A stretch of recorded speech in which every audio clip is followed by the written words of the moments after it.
I still charge inside of the vehicle. I set up like this, my bifacial solar panel with reflectors inside, and my Jackery charging like that. This is my Jackery solar panels that attract cats. It's bifacial from a windshield reflectors behind it. I see the jump of like 20% when I put behind reflectors that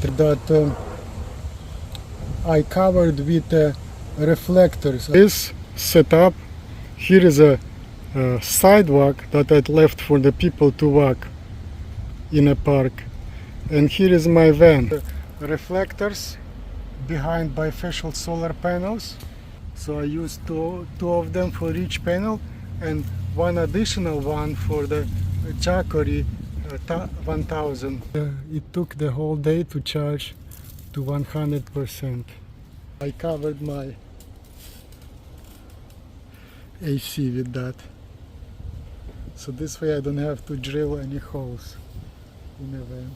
Guys, I'm camping here at the pond, and I set up my solar panel at the side in my van behind the tree line, so this way I can park in the shade. So there is 2 suitcase solar panel from Thunderbolt from Harbor Freight that can take a lot of abuse, and charging my van with the cables. I love this van. It has a back in the day quality.